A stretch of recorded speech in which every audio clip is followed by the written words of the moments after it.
జిందాల్ యాజమాన్యం బొడ్డవరం ప్రాంతంలో ఉన్న 5 పంచాయతీల నుంచి భూమి తీసుకున్న మొదటి నుంచి కుట్రపూరితంగానే వ్యవహారం చేస్తుంది. కంపెనీ కడతామని చెప్పేసి ఆ రోజు దళితులు గిరిజనుల దగ్గర భూమి తీసుకొని కట్టలేదు సరికదా ఆ భూమిని ఇతర అవసరాలకి మళ్లించే కుట్రతోటే ఈ 18 సంవత్సరాలు వ్యవహరించింది.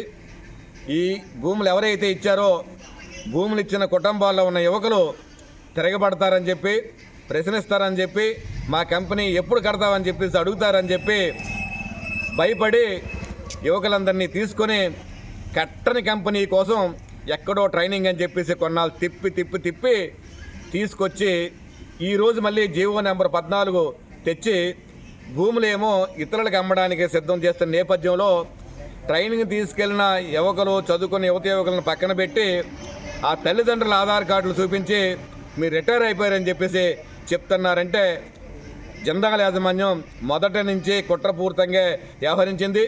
కంపెనీ కట్టే ఉద్దేశంతో భూమి తీసుకోకుండా ఈ భూమిని మొత్తం కొల్లగొట్టి సైట్లుగా వేసి కోట్లు సంపాదించే వ్యవహారం చేసింది తప్ప నిజంగా కంపెనీ కట్టే ఉద్దేశం నాటి నుంచి లేదు, ఉద్యోగులు ఇచ్చే ఉద్దేశం లేదు. ఇంత కుట్రపూరితంగా వ్యవహరిస్తున్న జిందాల్పై ప్రభుత్వం కానీ అధికారులు కానీ చర్య తీసుకోలేదు.